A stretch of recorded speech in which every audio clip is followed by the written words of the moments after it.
Hello, handsome boys and pretty little girls. How are all of you doing? Are you tucked in bed and ready for your bedtime story? Yep. Okay. So today we are going to read a story about Aladdin. You know who he is, right? The boy who found the genie, who granted him three wishes, and there was this princess involved, and there was this magic carpet, and what was that song?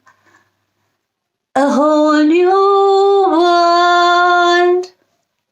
Okay, but this is not a singing video, otherwise, I would have sung it for you. We get back to our story. Ready? Okay. Looking good, kid, the genie shouted.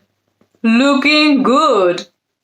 Aladdin adjusted his turban and smiled at the sights that surrounded him.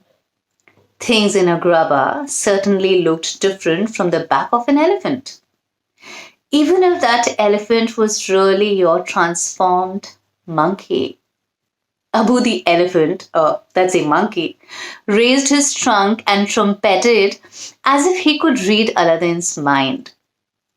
It really seemed as though Abu was enjoying his bigger size. Aladdin still couldn't believe he'd found the magic lamp and the genie inside it. And the three wishes? He'd only used one so far. He'd wished to become a prince. And as he rode through Agrabah, dressed in the finest silk and a jewel encrusted turban on an elephant, he definitely felt royal.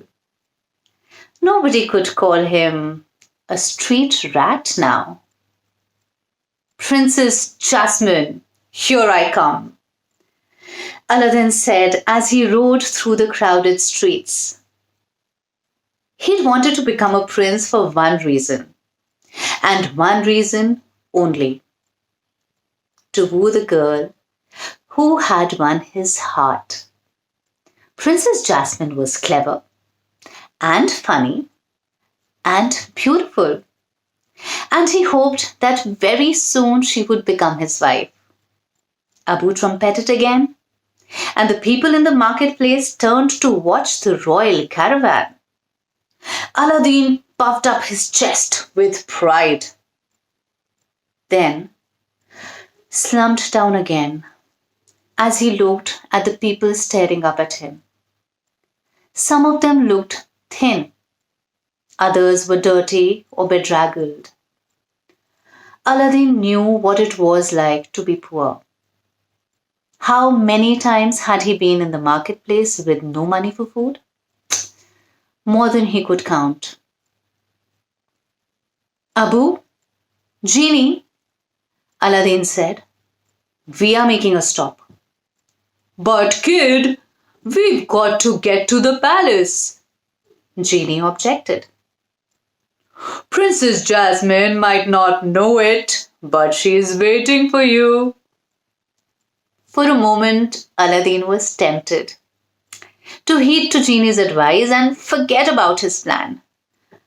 But one look at a hungry little girl gazing at a roasted meat vendor changed his mind. Stop right here, Abu, he told his elephant. Aladdin got off his mount and proceeded to buy heaps of delicious meats, breads, and fruits from several of the vendors.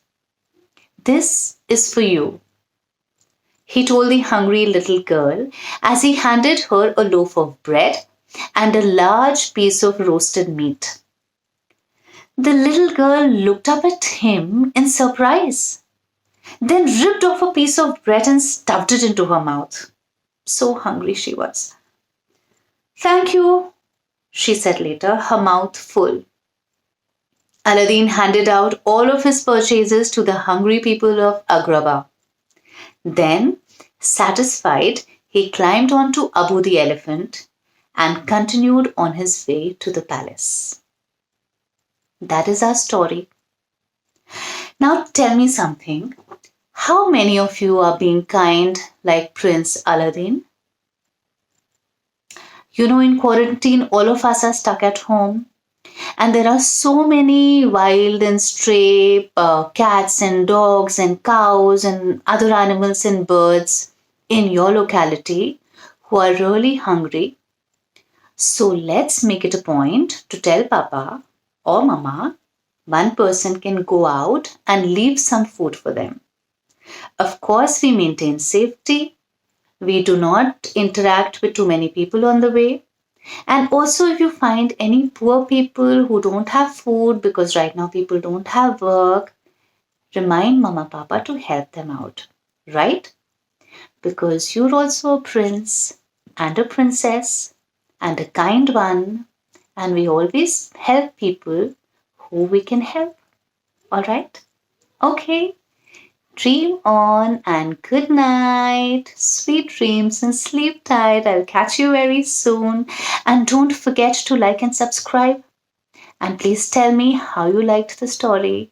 And also tell me how you are being kind every other day to various people whom you meet outside the house and even inside the house. Okay? Good night.